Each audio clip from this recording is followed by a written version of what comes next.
साथियों नमस्कार। स्वागत है आप सभी का आप ही के अपने YouTube channel GK selection point Ramesh मुंड में। साथियों, भारतीय राज्य व्यवस्था के अंतर्गत हम चर्चा कर रहे थे भारतीय संसद के बारे में, और भारतीय संसद के अंतर्गत हम राष्ट्रपतियों के बारे में संपूर्ण अध्ययन कर चुके हैं। इसके अलावा भारतीय संसद के अंग लोकसभा के बारे में हम विस्तार से चर्चा कर चुके हैं।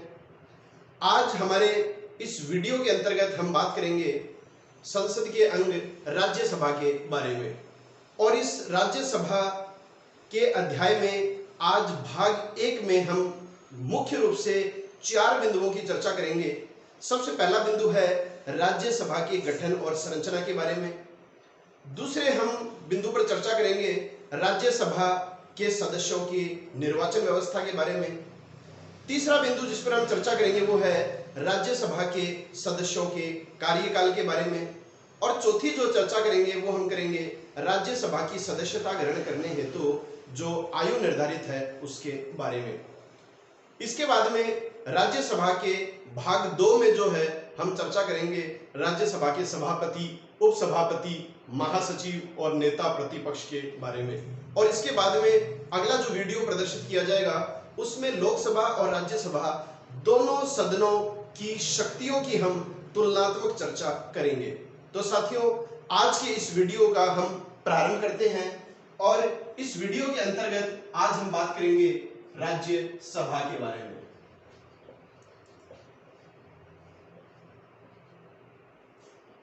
राज्यसभा के गठन और संरचना के बारे में अध्ययन करने से पहले साथियों, हमें एक तथ्य है जो महत्वपूर्ण, जिसकी जानकारी होनी चाहिए। वो तथ्य है अनुच्छेद 79। पहले भी बताया जा चुका है ये अनुच्छेद आपको। अनुच्छेद 79 ये स्पष्ट उल्लेख करता है कि संघ के लिए एक संसद होगी जिसके अंग राष्ट्रपति, लोकसभा तथा राज्यसभा होंगे। तो भारत के लिए एक संसद होगी, तो भारत के लिए संसद का जो गठन किया गया है वो अनुच्छेद 79 के तहत किया गया है। और इस संसद के 3 अंग बताए गए हैं। वो 3 अंग कौन कौन से बताए गए हैं? एक बताया गया है राष्ट्रपति, दूसरा है लोकसभा, और तीसरा है राज्यसभा। राष्ट्रपति के बारे में हम पूरी तरह से अध्ययन कर चुके हैं। इसकी हर विशेषता, हर बात पर हमने ध्यान केंद्रित किया है। और अगर आपने राष्ट्रपति से संबंधित जो मैंने वीडियोस बनाए हैं, 10-11 वीडियोस आपके सामने प्रस्तुत किए हैं, अगर वो आपने देख लिए हैं सारे, तो राष्ट्रपति के संदर्भ में आप चाहे किसी भी प्रतियोगी परीक्षा की तैयारी कर रहे हो, प्रश्न किसी हाल में गलत नहीं होगा।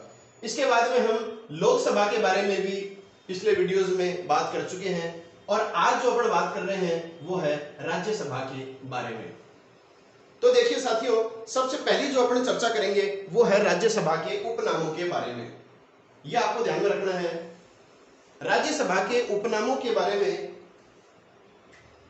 2 उपनाम आपको ध्यान में रखने हैं राज्यसभा के। पहला उपनाम जो है वो है उच्च सदन।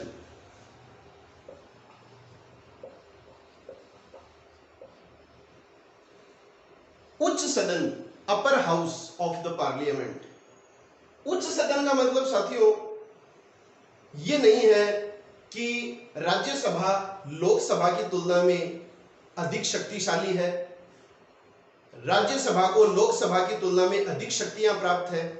कुछ साथी इसी तरह से उच्च सदन का तात्पर्य लगाते हैं कि राज्यसभा को उच्च सदन इसलिए कहा जाता है क्योंकि राज्यसभा को लोकसभा से अधिक शक्तियां प्राप्त है, अधिक शक्तिशाली है। ऐसा नहीं है साथियों, हम सभी जानते हैं कि लोकसभा राज्यसभा की तुलना में अधिक शक्तिशाली है। अब देखिए, तात्पर्य ये आ रहा है कि उच्च सदन क्यों कहा जाता है, इसको उच्च सदन क्यों कहा जाता है। तो परीक्षाओं में आपको तात्पर्य पूछा जाए तो तात्पर्य कदापि ये नहीं आएगा कि राज्यसभा लोकसभा से अधिक शक्तिशाली है इसलिए उच्च सदन है। उच्च सदन इसको इसलिए कहा जाता है क्योंकि राज्यसभा का सदस्य बनने के लिए 30 वर्ष आयु निर्धारित की गई है। राज्यसभा का सदस्य बनने के लिए 30 वर्ष आयु निर्धारित की गई है, जबकि लोकसभा का सदस्य बनने हेतु निर्धारित जो आयु है वो 25 वर्ष है। तो अधिक आयु जो निर्धारित की गई है सदस्यता के लिए वो राज्यसभा के लिए की गई है 30 वर्ष और लोकसभा के लिए है 5 वर्ष कम 25 वर्ष। इसलिए राज्यसभा को हमने नाम दिया है उच्च सदन। तो ध्यान में रखिएगा राज्यसभा को उच्च सदन क्यों कहा जाता है। अगला साथियों इसका उपनाम जो है वो है स्थायी सदन।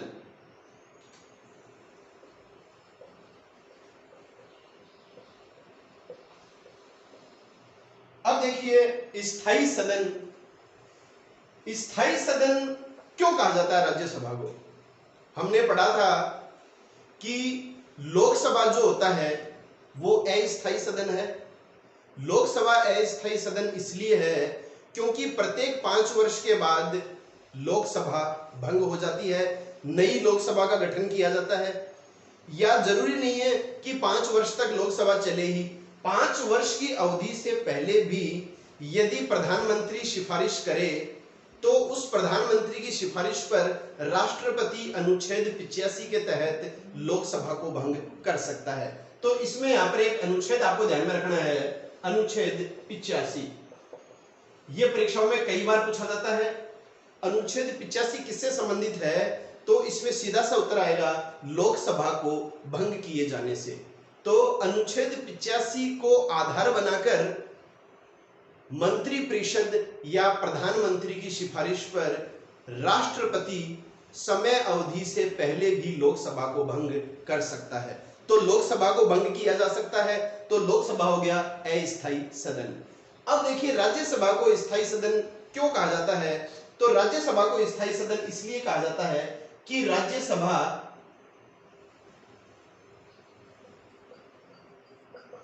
किसी भी परिस्थिति में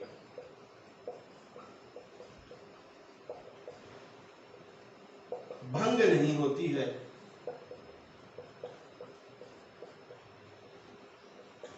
राज्यसभा जो है वो किसी भी परिस्थिति में भंग नहीं होता है।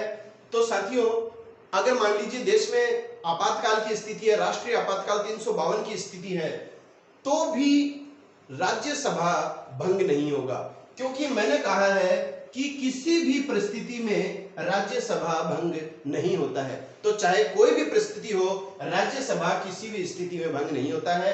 इसी वजह से राज्यसभा को कहा गया है स्थायी सदन।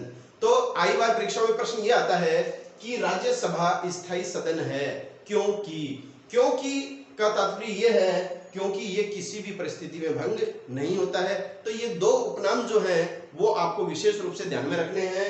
एक तो उच्च सदन है और एक है स्थायी सदन। इसके अलावा देखिए साथियों अगर और उपनामों की अगर अपन बात करें, ये दो तो विशेष इंपोर्टेंट है, आपको ध्यान में रखने हैं। इसके अलावा है राज्यों का निर्वाचित सदन। थोड़ा सा मैं आपको तुलनात्मक रूप से साथ में लोकसभा के बारे में बता रहा हूं। अगर आपने पिछला वीडियो नहीं देखा है लोकसभा का तो आप देख सकते हैं, उसमें हमने हर बिंदु की चर्चा की है विस्तार से। लोकसभा को कहा जाता था साथियों जनता का निर्वाचित सदन या जनता का प्रतिनिधि सदन, क्योंकि लोकसभा में जो प्रत्याशी चुने जा रहे थे वो डायरेक्टली जनता के द्वारा चुने जा रहे हैं और किसी राज्य के क्षेत्र विशेष से वहां लोकसभा में जनता के द्वारा निर्वाचित व्यक्ति पदासीन हो रहे हैं। इसलिए लोकसभा जो है वो हो गया जनता का प्रतिनिधि सदन। इसी तरह से अलग अलग राज्यों की विधानसभाओं के जो निर्वाचित सदस्य हैं वो सदस्य चुनते हैं अपने अपने राज्यों के लिए राज्यसभा के सदस्य। बात को आप अच्छी तरह समझने का प्रयास कीजिए। राज्यसभा को राज्यों का निर्वाचित सदन इसलिए कहा जाता है क्योंकि सभी राज्यों की विधानसभाओं के निर्वाचित सदस्य जिनको हम कहते हैं विधायक, वो विधायक अपने अपने निर्वाचन राज्य से जो है वो सदस्य निर्वाचित करेंगे और वो सदस्य जो हैं वो राज्यसभा की सदस्यता ग्रहण करेंगे। तो राज्यसभा के जो सदस्य हैं वो जनता के द्वारा अप्रत्यक्ष रूप से चुने जाते हैं। क्योंकि राज्यसभा के सदस्य जनता के द्वारा चुने गए विधायकों के द्वारा चुने जाते हैं, तो इसको कहा जाता है राज्यों का निर्वाचित सदन। चौथा जो उपनाम आपको ध्यान में रखना है वो है साथियों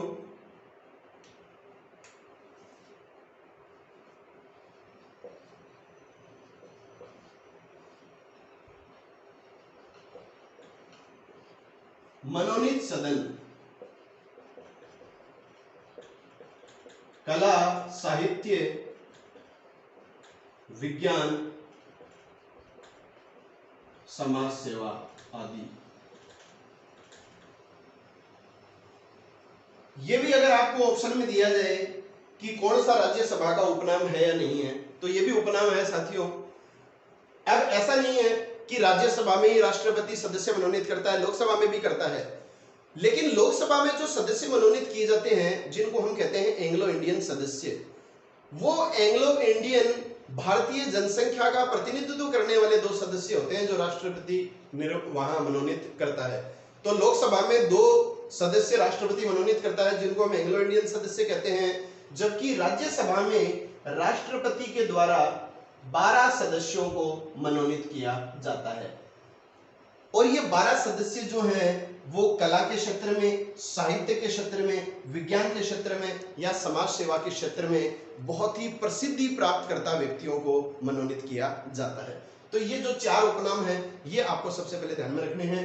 उच्च सदन इसलिए है क्योंकि राज्यसभा की सदस्यता प्राप्त करने की आयु 30 वर्ष है, जबकि लोकसभा की कम है 25 वर्ष। स्थायी सदन इसलिए है क्योंकि किसी भी परिस्थिति में राज्यसभा भंग नहीं हो सकता है, राज्यसभा का स्वयं का कोई कार्यकाल नहीं होता है। तीसरा है राज्यों का निर्वाचित सदन, क्योंकि इसमें सभी राज्यों की विधानसभाओं के जो निर्वाचित सदस्य हैं वो अपने अपने राज्यों से सदस्यों को निर्वाचित करके राज्यसभा में भेजते हैं। चौथा है मनोनीत सदन। राज्यसभा में राष्ट्रपति 12 सदस्यों को मनोनीत करता है जो कला, साहित्य, विज्ञान और समाज सेवा के क्षेत्र में प्रसिद्धि प्राप्त व्यक्ति होते हैं।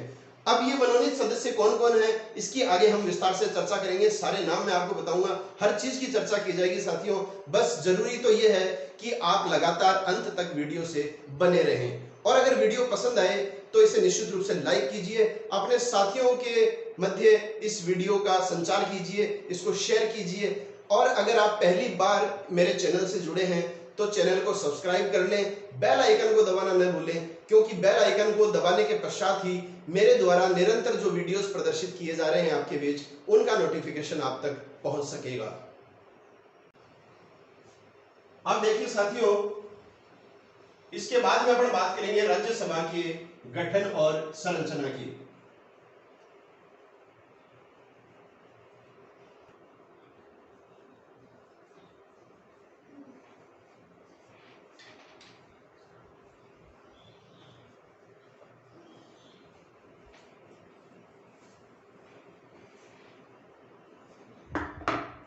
अब अपन बात करेंगे राज्यसभा के गठन एवं संरचना के बारे में। देखिए साथियों, अच्छी तरह से आप प्रत्येक बात को सुनिए, हर चीज आपके समझ में आएगी, ऐसी कोई बात नहीं है। गठन एवं संरचना के संदर्भ में सबसे पहले तो आपको ध्यान में रखना है अनुच्छेद 80। राज्यसभा का गठन अनुच्छेद 80 के तहत किया गया है और लोकसभा का गठन किया गया है अनुच्छेद 81 के तहत, और अनुच्छेद 79 के तहत किया गया है भारतीय संसद का गठन। तो इनका एक क्रम है, 79 के तहत भारतीय संसद का गठन किया गया है, 80 के तहत राज्यसभा का गठन किया गया है और 81 के तहत लोकसभा का गठन किया गया है। तो देखो, गठन और संरचना का तात्पर्य क्या है, इसके अंतर्गत आपको यह देखना है कि राज्यसभा में अधिकतम कितने सदस्य हो सकते हैं, कितने सदस्य राज्यों और केंद्र शासित प्रदेशों से निर्वाचित होते हैं, कितने सदस्य राष्ट्रपति मनोनीत करता है, वर्तमान में कितने सदस्य निर्वाचित हो रहे हैं, इन सारी की सारी व्यवस्थाओं के बारे में हम अध्ययन करेंगे गठन एवं संरचना के संदर्भ में। तो देखिए साथियों, बात करेंगे अधिकतम की। अगर आपके प्रश्न में शब्द आए अधिकतम, राज्यसभा की अधिकतम सदस्य संख्या हो सकती है, तो अधिकतम सदस्य संख्या होती है 250 सदस्य। अधिकतम 250 सदस्य हो सकते हैं। अब इस 250 सदस्यों में से 238 जो सदस्य हैं वो अधिकतम चुने जा सकते हैं राज्यों या केंद्र शासित प्रदेशों से। यूटी का मतलब है यूनियन टेरिटरी, मतलब केंद्र शासित प्रदेश। तो 250 सदस्य अधिकतम हो सकते हैं। 250 में से अधिकतम कितने सदस्य राज्यों और केंद्र शासित प्रदेशों से चुने जा सकते हैं? तो वो है 238। और आप सभी जानते हैं वर्तमान में भारत में 28 राज्य हैं और 8 केंद्र शासित प्रदेश हैं। अब देखिए, इसके अलावा 238 राज्यों और केंद्र शासित प्रदेशों से आगे तो बच गए कितने? 12 बच गए।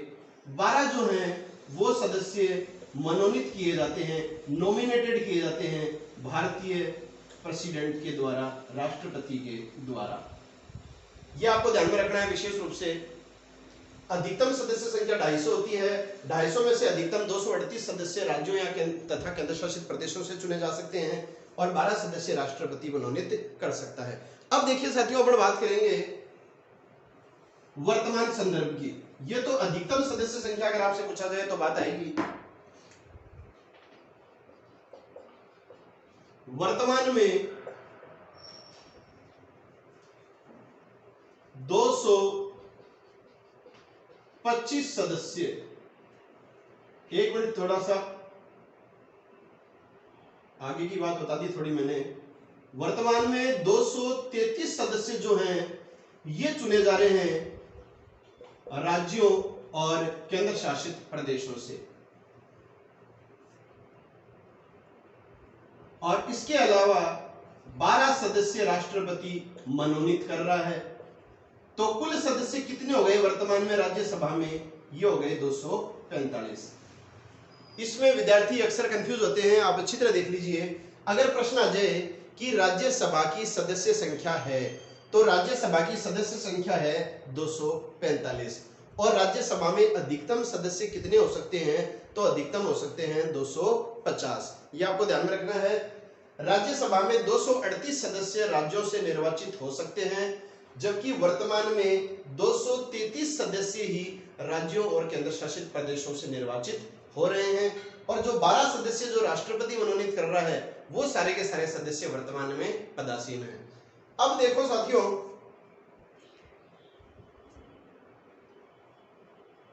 एक बात जो आपको ध्यान में रखनी है, आप सभी जानते हैं कि जम्मू कश्मीर राज्य क्षेत्र का अस्तित्व जो है वो समाप्त कर दिया गया है और उसी जम्मू कश्मीर को 2 भागों में विभाजित कर दिया गया है। नीचे वाला भाग जम्मू कश्मीर जिसकी राजधानी श्रीनगर है और ऊपरी भाग है जिसको नाम दिया गया है लद्दाख, जिसकी राजधानी है लेह।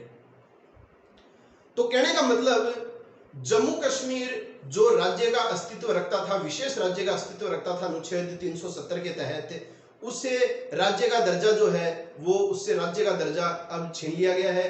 राज्य के रूप में उसका अस्तित्व नहीं रह गया है। उसके स्थान पर 2 केंद्र शासित प्रदेश अस्तित्व में आ चुके हैं। कौन कौन से केंद्र शासित प्रदेश? एक तो जम्मू कश्मीर और एक लद्दाख। तो जम्मू कश्मीर जब राज्य था तो जम्मू कश्मीर से 4 सदस्य राज्यसभा के लिए निर्वाचित होते थे। आप बात को अच्छी तरह सुनते रहिए। जब जम्मू कश्मीर राज्य था तो जम्मू कश्मीर राज्य से राज्यसभा का प्रतिनिधित्व 4 सदस्यों के द्वारा किया जाता था। अब चूंकि ये जम्मू कश्मीर राज्य नहीं रहा है, वर्तमान में ये केंद्र शासित प्रदेश बन गया है, तो अब इस 233 में से हम 4 सीटें घटा देंगे राज्यों की। जाहिर सी बात है, क्योंकि 233 में जो है वो राज्यों से भी सदस्य निर्वाचित हैं और केंद्र शासित प्रदेशों से भी हैं। देखिए, और भी एक सरल विधि है, वो मैं आपको बताता हूं। जैसे देखिए वर्तमान में 233 सदस्य राज्यों और केंद्र शासित प्रदेशों से चुने जा रहे हैं, ठीक है। अब इस 233 में से 225 सदस्य जो हैं वो राज्यों से निर्वाचित हो रहे हैं। एक मिनट सुनिए आप। और 8 जो सदस्य हैं वो हो रहे हैं केंद्र शासित प्रदेशों से निर्वाचित। अब देखिए, अब आप कहोगे कि तो आपने 233 लिखा था, तो 233 में तो हमने राज्यों और केंद्र शासित प्रदेश दोनों से निर्वाचित सदस्यों की बात की थी। अब जब इसका विभाजन हमने राज्यों और केंद्र शासित प्रदेशों में कर दिया 233 का, तो विभाजन क्या हुआ, 225 सदस्य तो राज्यों से निर्वाचित हो रहे हैं वर्तमान में राज्यसभा में, और 8 सदस्य जो हैं वो केंद्र शासित प्रदेशों से निर्वाचित हो रहे हैं। तो ये आपको बात विशेष रूप से ध्यान में रखनी है कि वर्तमान में 225 सदस्य जो हैं वो राज्यों से निर्वाचित हो रहे हैं और 8 सदस्य हो रहे हैं केंद्र शासित प्रदेशों से। ये है एकदम वर्तमान स्थिति। और जब जम्मू कश्मीर राज्य का दर्जा प्राप्त करता था तो यहां पर राज्यों की सीटों की संख्या थी 229। आप अच्छी तरह ध्यान में रखिए बात को। जम्मू कश्मीर जब राज्य था तो राज्यों से निर्वाचित सदस्यों की संख्या थी 229। अब चूंकि केंद्र शासित प्रदेश का दर्जा दे दिया गया है जम्मू कश्मीर को और लद्दाख को, तो ये जो 4 जो सीटें हैं 229 से घटकर 4 घट गई हैं, तो कितनी हो गई हैं, 225 हो गई हैं राज्यों और केंद्र शासित प्रदेशों से। और इधर जो है ये 4 सीटें बढ़ गई हैं। जम्मू कश्मीर को केंद्र शासित प्रदेश का दर्जा दिए जाने के पश्चात केंद्र शासित प्रदेशों से राज्यसभा के लिए निर्वाचित सीटों की संख्या में 4 सीटों की बढ़ोतरी हुई है। देखिए 8 सदस्य केंद्र शासित प्रदेशों से चुने जाते हैं, यह आपको पता चल चुका है। देखो क्या है इनका विभाजन। दिल्ली से 3 सदस्य राज्यसभा के लिए निर्वाचित होते हैं। इसके अलावा पौंडीचेरी या पुदुचेरी से जो है वो 1 सदस्य निर्वाचित होता है। और जम्मू कश्मीर विधानसभा क्षेत्र से जो है 4 सदस्य निर्वाचित होते हैं। अब देखिए साथियों, राज्य नहीं रहा तो केंद्र शासित प्रदेश बन गया है। जब जम्मू कश्मीर केंद्र शासित प्रदेश बन गया है तो हम इन 4 सीटों को राज्यों के अंतर्गत थोड़ी रखेंगे। ये तो केंद्र शासित प्रदेशों में जुड़ गई 4 सीटें, तो 4 सीटें जुड़ गई, तो ये तो 4 जुड़ गई, 3 दिल्ली के सदस्य जुड़ गए और 1 सीट जुड़ गई पुदुचेरी की। तो कुल कितने सदस्य वर्तमान में राज्यसभा से चुने जा रहे हैं केंद्र शासित प्रदेशों से, तो उत्तर आ जाएगा 8। एक बार मैं पुनः सारी की सारी बात दोहरा रहा हूं, आप अच्छी तरह देख लीजिए। प्रश्नों के माध्यम से सारी जानकारियां दे रहा हूं, ये मैंने बताई है ताकि आपकी बिल्कुल कंफ्यूजन नहीं रहे। राज्यसभा की अधिकतम सदस्य संख्या होती है, तो अधिकतम सदस्य संख्या होती है 250। राज्यसभा में अधिकतम कितने सदस्य राज्यों और केंद्र शासित प्रदेशों से निर्वाचित हो सकते हैं, तो अधिकतम सदस्य हो सकते हैं 238। इसके अलावा 12 सदस्य राष्ट्रपति जो है वो मनोनीत करता है, वो निर्वाचित नहीं होते हैं। अब जम्मू कश्मीर को केंद्र शासित प्रदेश का दर्जा दिए जाने से पहले, जम्मू कश्मीर को केंद्र शासित प्रदेश का दर्जा दिए जाने से पहले राज्यों और केंद्र शासित प्रदेशों से कुल कितने सदस्य निर्वाचित होते थे, तो कुल सदस्य निर्वाचित होते थे 233। हालांकि अब भी 233 ही हैं, लेकिन राज्यों और केंद्र शासित प्रदेशों में थोड़ा सा फर्क आ गया है। देखिए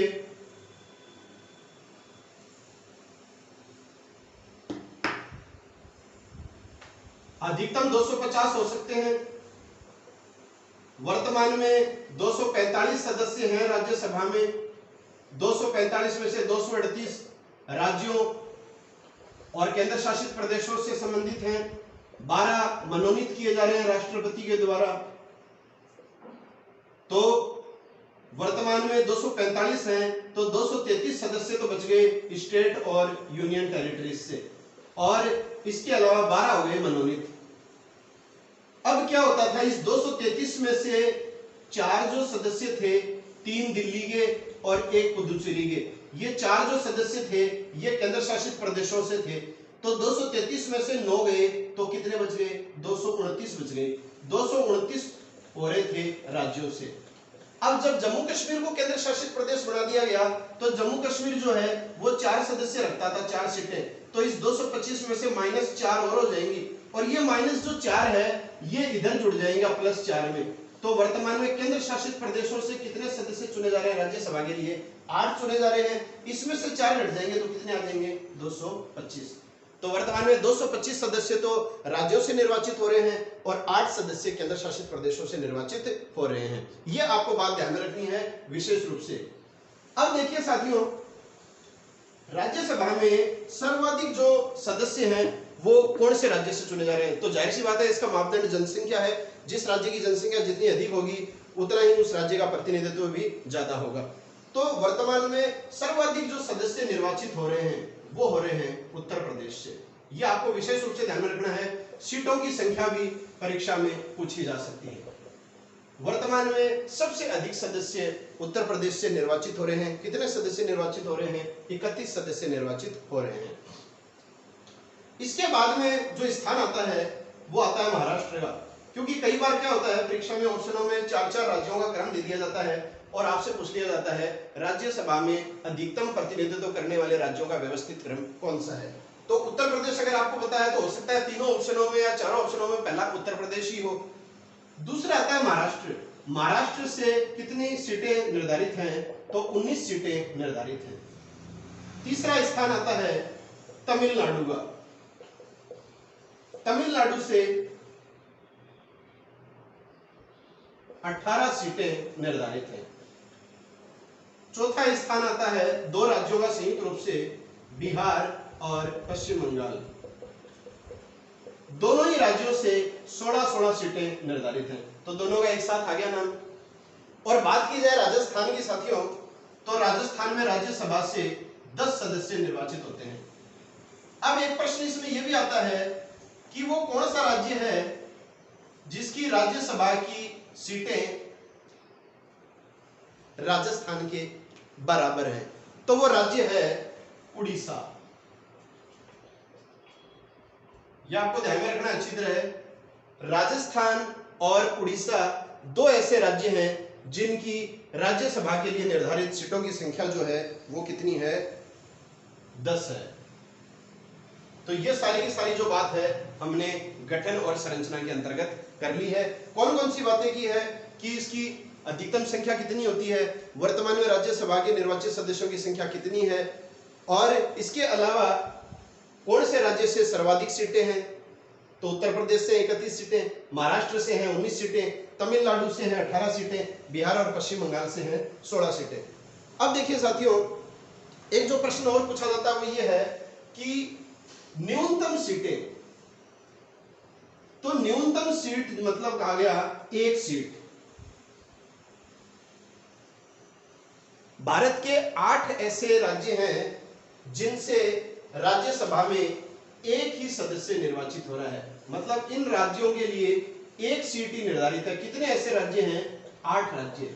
ये परीक्षाओं में कई बार प्रश्न आता है कि निम्नलिखित में से कौन सा राज्य असंगत है?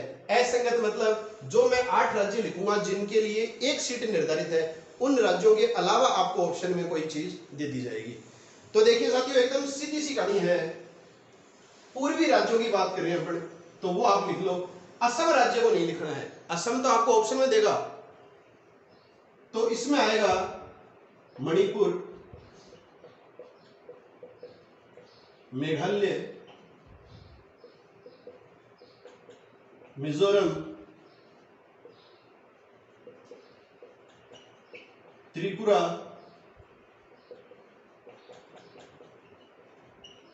नागालैंड, अरुणाचल प्रदेश, सिक्किम और गोवा। इसमें असम आपको ऑप्शन में दिया जाता है। ये 8 वो राज्य हैं जिन राज्यों से राज्यसभा के लिए निर्धारित सीटों की संख्या कितनी है? 1 है। तो ये आपको ध्यान में रखना है। और राष्ट्रीय राजधानी क्षेत्र केंद्र शासित प्रदेश दिल्ली के बारे में भी प्रश्न आ जाता है कि दिल्ली से कितनी सीटें राज्यसभा के लिए हैं? तो दिल्ली से कितनी सीटें हम बात कर चुके हैं, 3 सीटें हैं। एक पुदुचेरी से है, और 4 हैं जम्मू कश्मीर केंद्र शासित प्रदेश से। तो जिन राज्यों या केंद्र शासित प्रदेशों में विधानसभा होगी उन्हीं से जाहिर सी बात है कि राज्यसभा के लिए सीटें निश्चित की जाएंगी। बाकी दिल्ली, पुदुचेरी और जम्मू कश्मीर के अलावा किसी भी केंद्र शासित प्रदेश में विधानसभा नहीं है। तो विधानसभा नहीं है तो जाहिर सी बात है राज्यसभा के लिए इन केंद्र शासित प्रदेशों से सीटें भी निर्धारित नहीं है। तो ये बात की थी अपन ने गठन और संरचना के बारे में।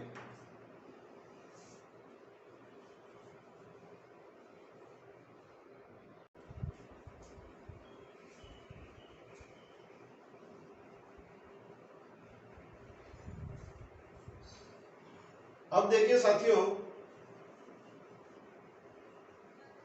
अगली जो बात बताऊंगा मैं आपको वो मोस्ट इंपॉर्टेंट है और वो बात संबंधित है कि वर्तमान में राज्यसभा में राष्ट्रपति के द्वारा मनोनीत 12 सदस्य कौन कौन है।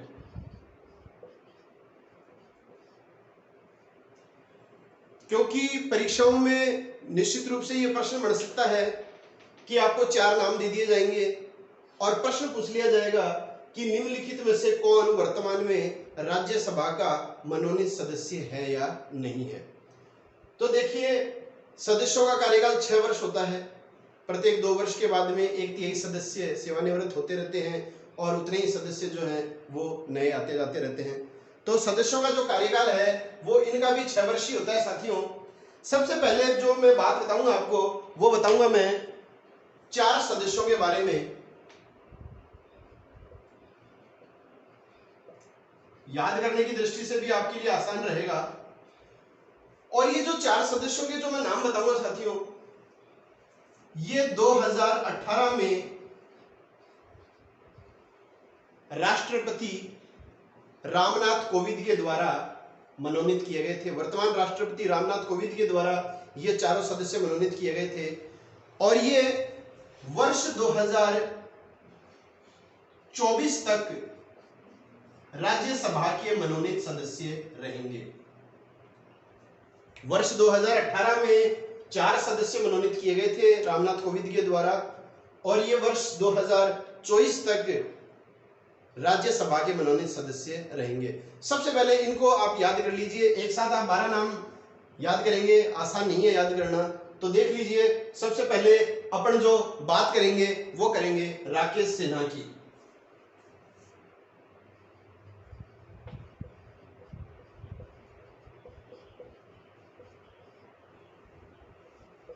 बिहार के हैं ये और प्रमुख आरएसएस विचारक, राष्ट्रीय स्वयंसेवक संघ के प्रमुख विचारक हैं राकेश सिन्हा।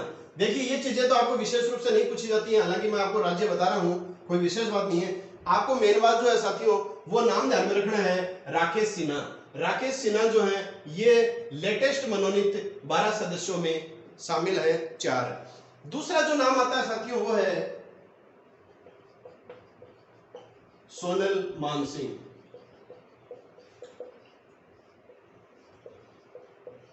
ये उड़ीसा की है नृत्यांगना। सोनल मानसिंह ये भारत के किस राज्य से संबंध रखती हैं? तो ये रखती हैं उड़ीसा राज्य से संबंध। और किस क्षेत्र से संबंधित है? नृत्यांगना। तो नृत्यांगना जो क्षेत्र आ गया तो वो आ गया कला के क्षेत्र में आते हैं, नृत्य, खेलकूद सब कुछ, मूर्तिकार, पेंटिंग सब। तो राकेश सिन्हा जो है वो आरएसएस विचारक हैं, समाज सेवा के क्षेत्र में इनको ये सदस्यता प्राप्त है। दूसरी है सोनल मानसिंह, ये उड़ीसा की हैं, इन्हें कला के क्षेत्र में ये सदस्यता प्राप्त है। तीसरा आता है राम सकल।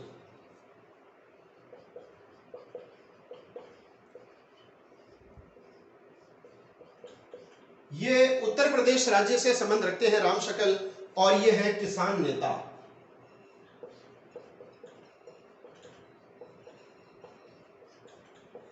राम सकल जो है वो उत्तर प्रदेश राज्य से संबंध रखते हैं और ये कौन है? ये है किसान नेता। और एक बात और आपको ध्यान में रखनी है साथियों, ये है दलित वर्ग से हैं किसान नेता राम शकल। और चौथा है रघुनाथ महापात्रा।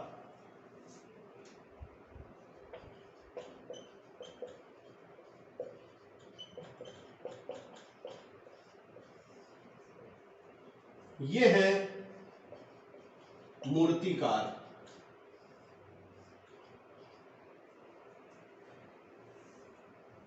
अब आज की वीडियो का जो प्रश्न है वो इसी से संबंधित है। रघुनाथ महापात्रा, आप में से अधिकांश साथियों ने नाम भी सुना होगा और वो जानते भी होंगे किस राज्य से संबंधित हैं। तो आज की वीडियो का प्रश्न यही है साथियों कि रघुनाथ महापात्रा का संबंध भारत के किस राज्य से है और ये पेशे से क्या है, तो ये है मूर्तिकार। तो कला के क्षेत्र में इन्हें मनोनीत किया गया है। तो रघुनाथ महापात्रा का संबंध भारत के किस राज्य से है ये आपको बताना है। तो ये 4 नाम आपको ध्यान में रखना पड़ेंगे। 2018 से 2024 तक इनका कार्यकाल है। राकेश सिन्हा, सोनल मानसिंह, राम शकल, रघुनाथ महापात्रा। ये नाम जो है ये आपको साथियों विशेष रूप से ध्यान में रखने हैं। राज्यों का ऐसा कोई विशेष नहीं है इसके अंतर्गत। अब देखिए अगली जो बात करेंगे अपने वो करेंगे केवल एक व्यक्ति की। आप आश्चर्यचकित होंगे कि अब एक व्यक्ति की बात कैसे की जाएगी, पहले 4 व्यक्तियों की बात कीजिए। अब हम उस व्यक्ति की बात करेंगे जो सबसे लेटेस्ट है, जिसको सबसे नवीनतम मनोनीत किया गया है। शायद फरवरी या मार्च की बात है, मार्च 2020 में।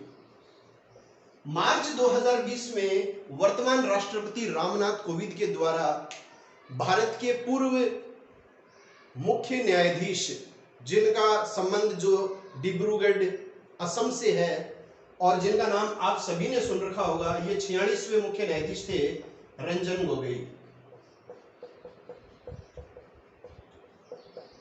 पूर्व भारतीय मुख्य न्यायाधीश। ये साथियों लेटेस्ट सदस्य हैं जिनको राज्यसभा की सदस्यता हाल ही में मार्च 2020 में मिली है। इनसे पहले KTS तुलसी थे जो 2020 में सेवानिवृत्त हो गए हैं। KTS तुलसी ये भी विधि से ही संबंधित हैं, कानूनी विशेषज्ञ हैं KTS तुलसी। तो जब ये रिटायर हो गए 2020 में, तो इनके स्थान पर नया सदस्य किसे मनोनीत किया गया है, तो वो मनोनीत किया गया है रंजन गोगोई को। तो ये आपको ध्यान में रखना है। सबसे नवीनतम मनोनीत सदस्य पूछ ले तो उत्तर ये आएगा। अब देखिए साथियों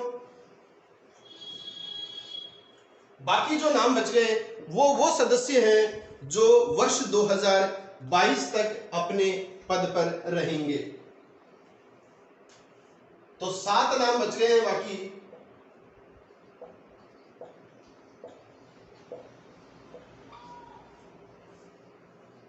ये कब तक रहेंगे? वर्ष 2022 तक। तो जाहिर सी बात है वर्ष 2016 में इनको मनोनीत किया गया था और ये वर्ष 2022 तक अपने पद पर आसीन रहेंगे। तो सबसे पहला इसमें नाम मैं आपके सामने लिखूंगा वो है रूपा गांगुली।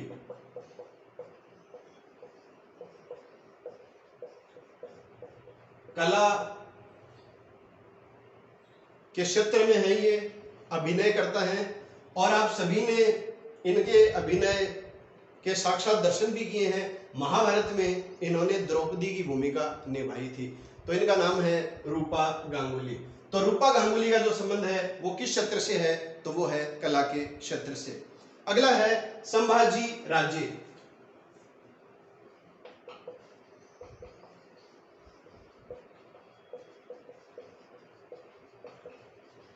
समाज सेवा के क्षेत्र में संभाजी राजे को राज्यसभा का सदस्य मनोनीत किया गया है। तो संभाजी राजे ये हैं समाज सेवक। तीसरा जो नाम अपन बात करेंगे साथियों वो है नरेंद्र जाधव।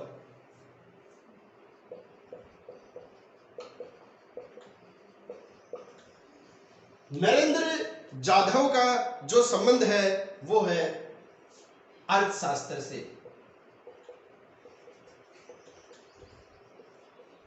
जिन साथियों के इकोनॉमिक सब्जेक्ट है वो इस नाम से अच्छी तरह परिचित हैं। ऐसा नहीं है कि इस नाम से अधिकांश विद्यार्थी परिचित न हो। अमर्त्य सेन नाम जो है वो बहुत ज्यादा हाईलाइट रहता है हमारे बीच में, तो शायद मोस्टली विद्यार्थी उसी का नाम जानते हैं, तो ये आप ध्यान में रख लीजिए। नरेंद्र जाधव जो हैं ये भारत के प्रसिद्ध अर्थशास्त्री हैं और ये वर्तमान में राज्यसभा के मनोनीत सदस्य हैं। इसके अलावा साथियों सुब्रमण्यम स्वामी जो हैं वो भी अर्थशास्त्री हैं और ये भी वर्तमान में राज्यसभा के मनोनीत सदस्य हैं। तो अर्थशास्त्रियों के दोनों नाम मैंने आपके सामने एक साथ प्रस्तुत कर दिए हैं ताकि आपको याद करने में दिक्कत नहीं हो। नरेंद्र जाधव और सुब्रमण्यम स्वामी दोनों किस क्षेत्र से राज्यसभा के मनोनीत सदस्य हैं वर्तमान में, तो ये हैं अर्थशास्त्र के क्षेत्र में संबंधित। इसके अलावा है सुरेश गोपी।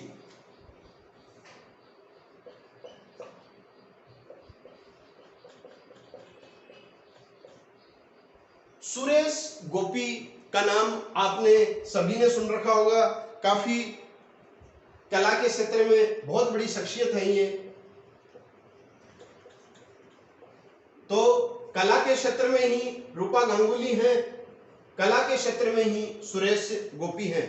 अब जो एक सदस्य जो बच गया वो है पत्रकारिता के क्षेत्र में स्वप्न दास मित्रा या स्वप्न दास गुप्ता।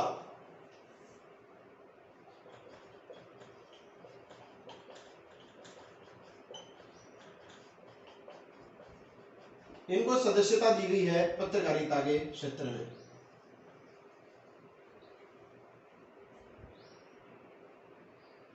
तो रूपा गांगुली हो गई कला के क्षेत्र में, संभाजी राणे समाज सेवा, नरेंद्र जाधव अर्थशास्त्री, सुब्रमण्यम स्वामी अर्थशास्त्री, सुरेश गोपी हो चुके हैं। इसके अलावा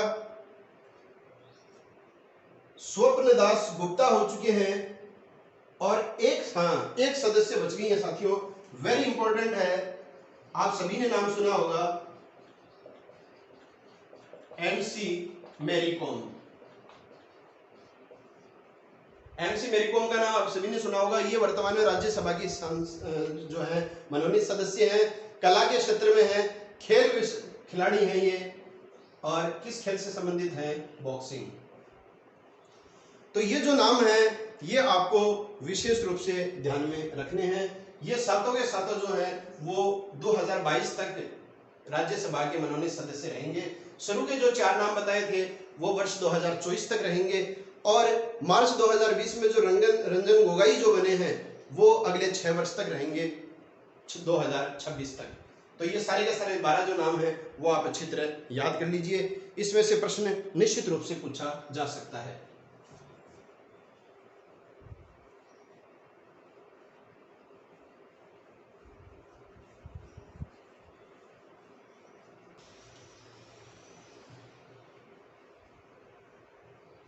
तो साथियों जितनी बात पर अपन ने चर्चा की है, जाहिर सी बात है वो सारी चीजें आपके समझ में आ गई होंगी। अब गठन और संरचना के बाद में जो अगली बात अपन करेंगे वो करेंगे राज्यसभा के सदस्यों के निर्वाचन के बारे में।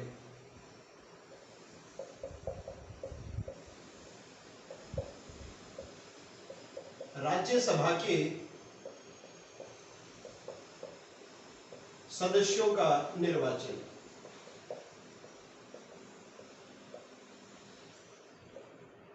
तो कुछ महत्वपूर्ण बातें जो आपको ध्यान में रखनी है, राज्यसभा के सदस्यों का निर्वाचन किस प्रकार होता है वो देखिए साथियों आप।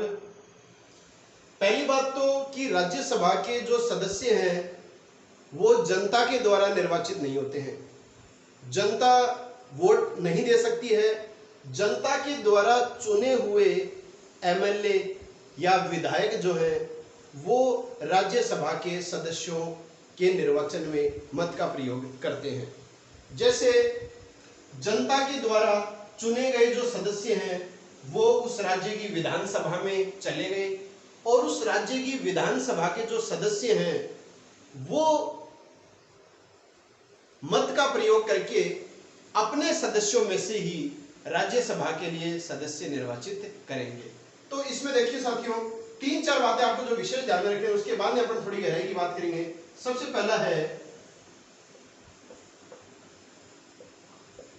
जनता के अप्रत्यक्ष मत द्वारा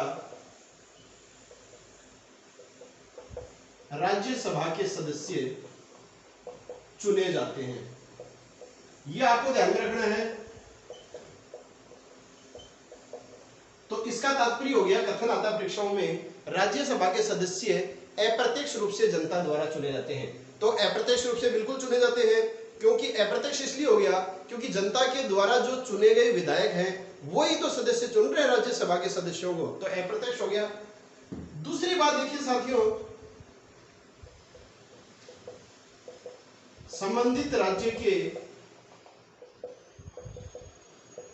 MLA, ministry of legislative assembly या विधायक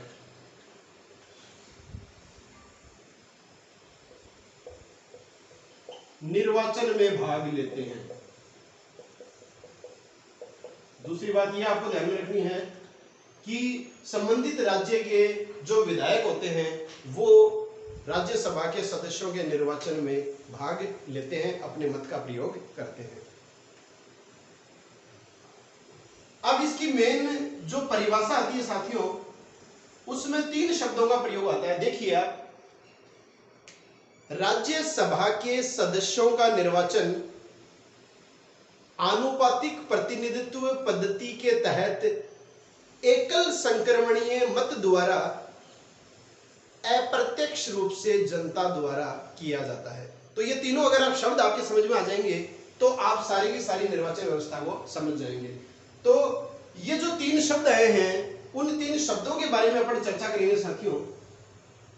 सबसे पहला जो शब्द है वो है कि राज्यसभा के सदस्यों का निर्वाचन कौन सी पद्धति के तहत किया जाता है, तो वो है आनुपातिक प्रतिनिधित्व प्रणाली या पद्धति। देखिए साथियों, इसका मतलब क्या है, हम लोग इन शब्दावलियों का मतलब नहीं समझते हैं और परीक्षा में जब कथनों के रूप में प्रश्न आता है कि राज्यसभा के सदस्यों के निर्वाचन के संदर्भ में कौन सा कथन सही है या गलत है, तो हम आसानी से सही उत्तर का चुनाव नहीं कर सकते हैं। क्यों नहीं कर सकते हैं? क्योंकि इन शब्दों का तात्पर्य हम लोग ध्यान नहीं करते हैं। हम लोग तथ्य पढ़ते चले जाते हैं, चलते जाते हैं, सारी जानकारियां प्राप्त करते जाते हैं और जो समझने की बात होती है उस संदर्भ में हम अपना पूरा ध्यान उस चीज पर डाइवर्ट नहीं कर पाते। तो देखिए, अनुपातिक प्रतिनिधित्व पद्धति का मतलब क्या है? इसका तात्पर्य है साथियों कि जो भी सदस्य राज्यसभा की सीट के लिए दावेदार होगा, जो भी सदस्य उम्मीदवार होगा,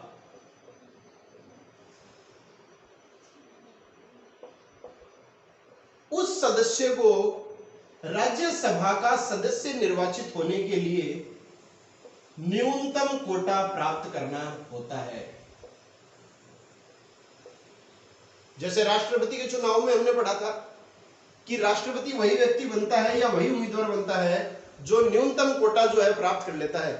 इस न्यूनतम कोटा को प्राप्त करने के बाद में सबसे ज्यादा वोट किस व्यक्ति को मिलते हैं, वही व्यक्ति राज्यसभा का सदस्य निर्वाचित होता है।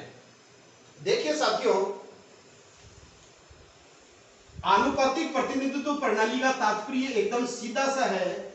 आनुपातिक प्रतिनिधित्व पद्धति से तात्पर्य एक ऐसी प्रणाली से है जिसमें उम्मीदवार को न्यूनतम कोटा प्राप्त करना होता है। तो उम्मीदवार जो राज्यसभा का सदस्य निर्वाचित होने के लिए, जैसे मान लो एज एग्जांपल मैं आपको बताता हूं, जैसे हमारी ये राजस्थान विधानसभा है।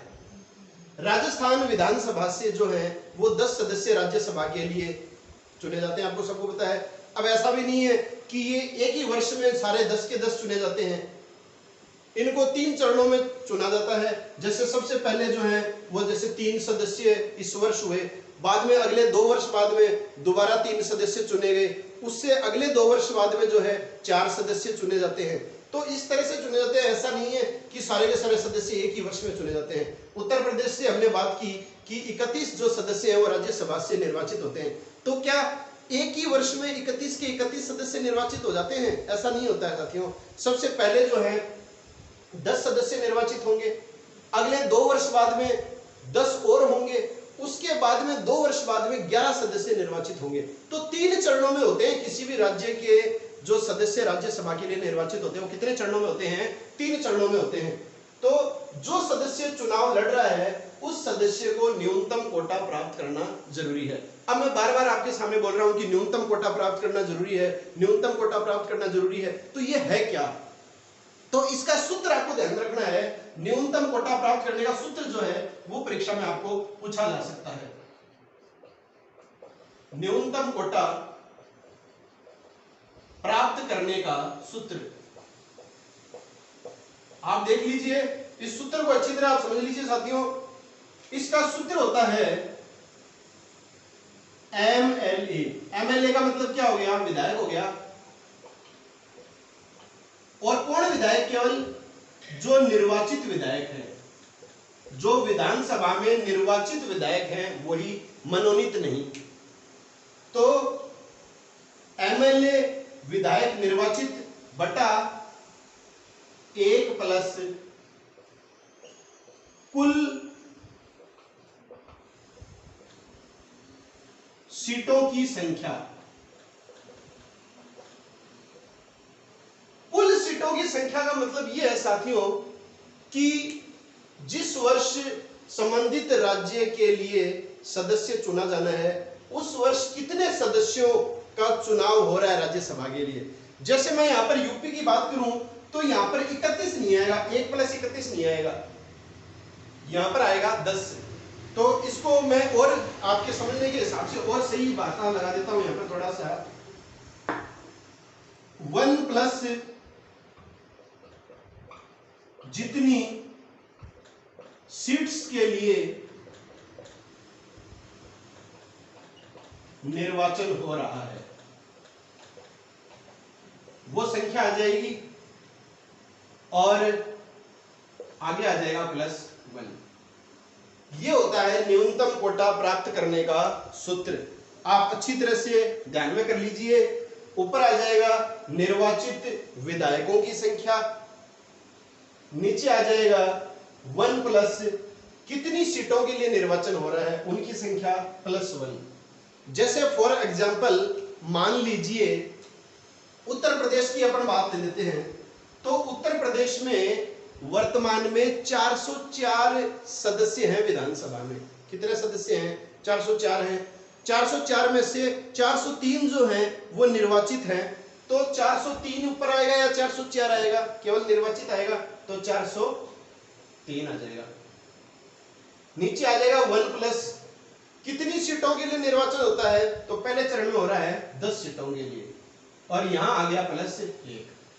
तो इस तरह से जो है वो अपन कर लेंगे।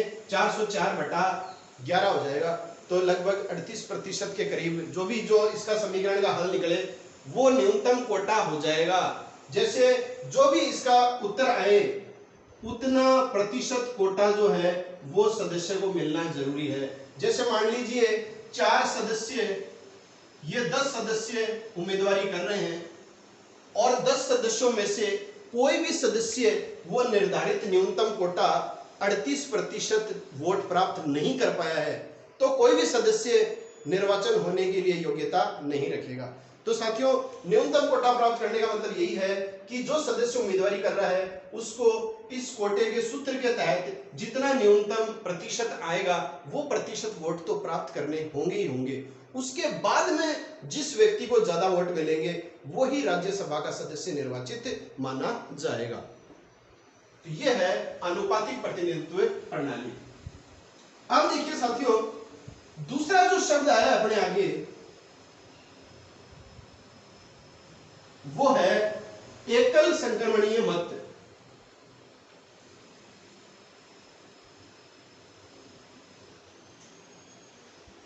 एकल संक्रमणीय मत।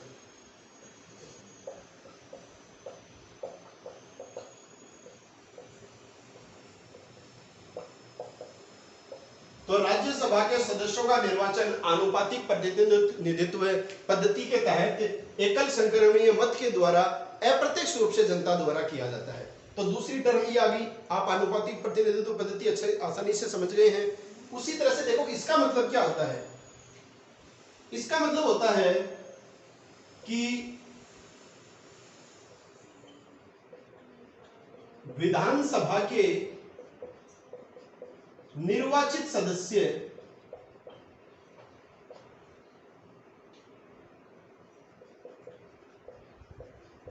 प्राथमिकता के अनुसार मत का प्रयोग करेंगे। समझ लीजिए आप अच्छी तरह चीज कि जो विधानसभा के निर्वाचित सदस्य होंगे वो सदस्य प्राथमिकता के अनुसार अपने मत का क्या करेंगे, प्रयोग करेंगे। जैसे मान लीजिए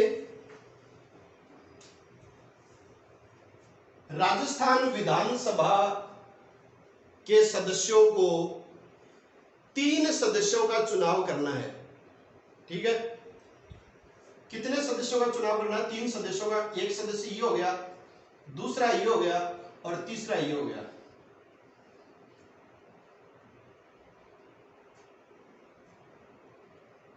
अब सदस्य तो 3 ही चुने जाएंगे लेकिन दावेदार तो ज्यादा होंगे, जाहिर सी बात है।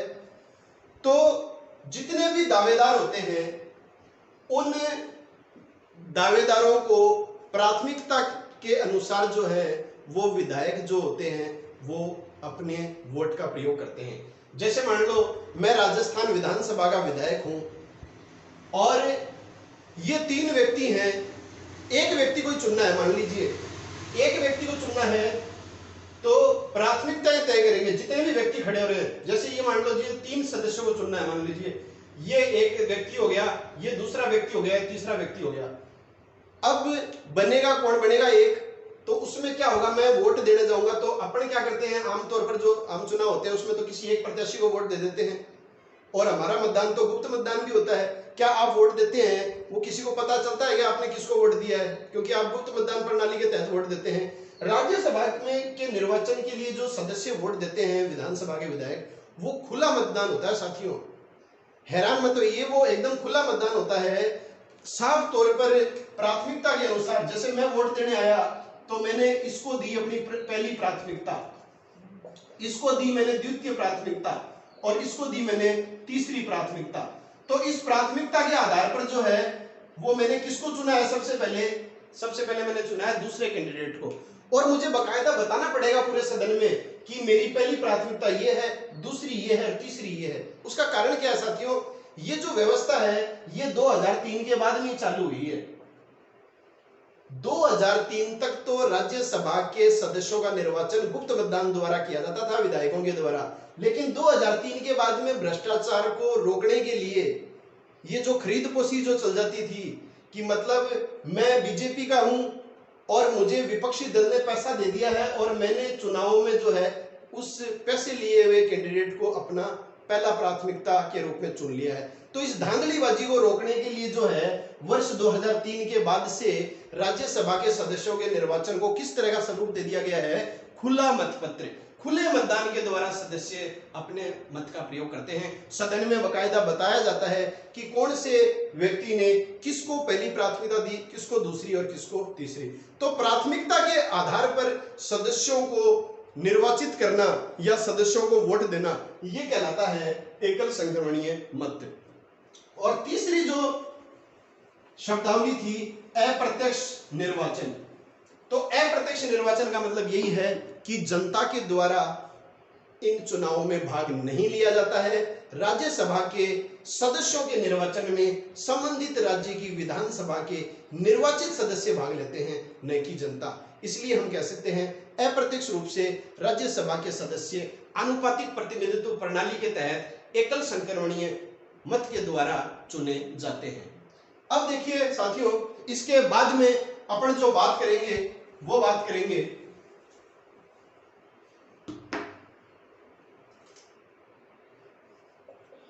राज्यसभा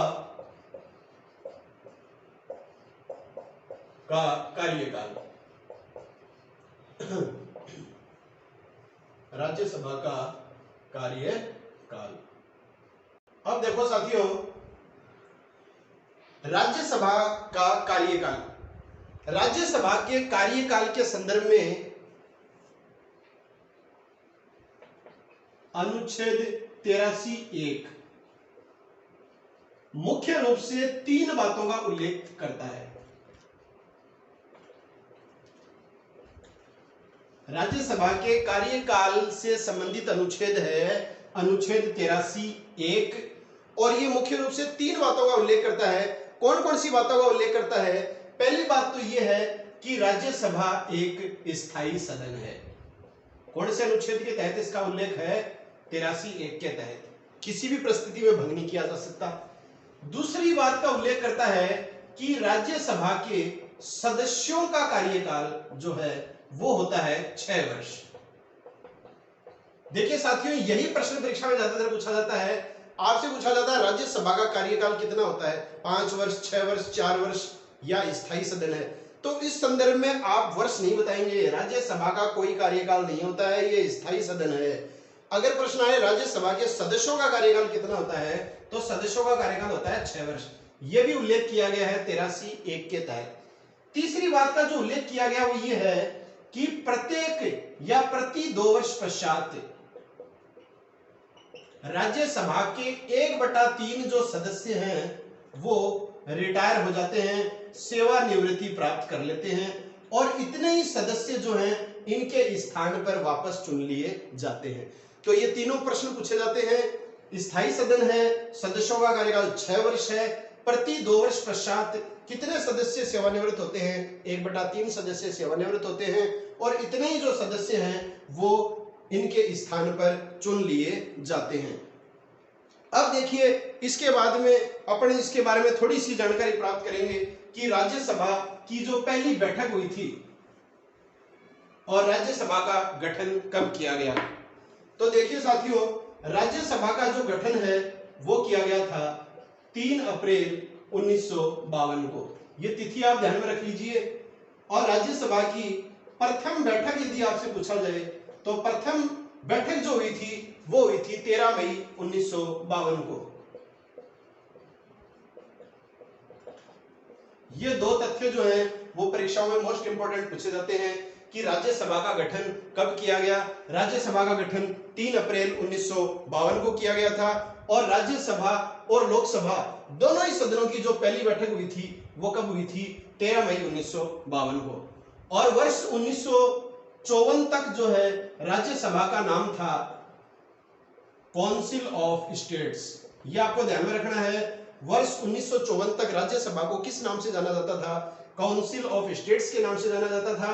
वर्ष 1954 से इस सदन का नाम रख दिया गया है राज्यसभा। तो यह है राज्यसभा के कार्यकाल के संदर्भ में बात।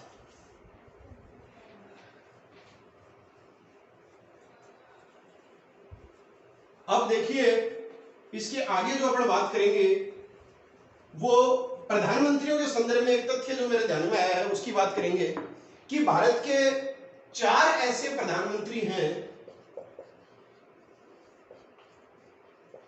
जो प्रधानमंत्री कार्यकाल के दौरान राज्यसभा के सांसद रहे हैं। तो कौन से वो 4 प्रधानमंत्री हैं जो राज्यसभा के सदस्य थे? तो देखिए, सबसे पहला पूछा जाता है इंदिरा गांधी। वैसे तो प्रधानमंत्री जो है साथियों वो लोकसभा का नेता होता है, लेकिन ऐसा कोई जरूरी नहीं है, वो राज्यसभा का सदस्य भी हो सकता है। तो 4 ऐसे प्रधानमंत्री बने हैं जो राज्यसभा के सांसद रहे हैं। इंदिरा गांधी, एच.डी. देवगौड़ा, आई.के. गुजराल, इंद्र कुमार गुजराल और मनमोहन सिंह। ये 4 प्रधानमंत्री हैं जो राज्यसभा के सांसद रहते हुए प्रधानमंत्री बने हैं। इंदिरा गांधी, एच.डी. देवगौड़ा, आई.के. गुजराल और मनमोहन सिंह।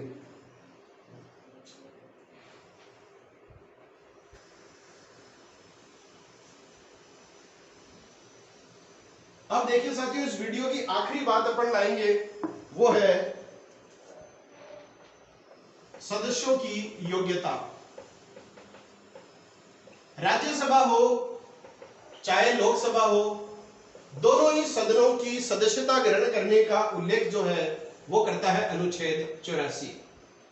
अनुच्छेद 84 में स्पष्ट रूप से यह उल्लेख किया गया है कि राज्यसभा का सदस्य बनने के लिए संबंधित व्यक्ति भारत का नागरिक होना चाहिए, पहली बात। दूसरी बात जो परीक्षाओं में मोस्ट इंपोर्टेंट पूछी जाती है वो ये है कि राज्यसभा का सदस्य बनने हेतु 30 वर्ष की आयु निर्धारित है। पहला तो संबंधित व्यक्ति भारत का नागरिक होना चाहिए। दूसरी बात अनुच्छेद 84 के तहत कही गई है कि संबंधित व्यक्ति की आयु 30 वर्ष हो चुकी हो, 30 वर्ष आयु प्राप्त कर चुका हो। तीसरी जो है वो किसी लाभ के पद पर ना हो, और चौथी जो है वो मानसिक दिवालिया या पागलपन का शिकार न हो। तो साथियों, ये है सदस्यों की योग्यता जिसका उल्लेख अनुच्छेद 84 में किया गया है।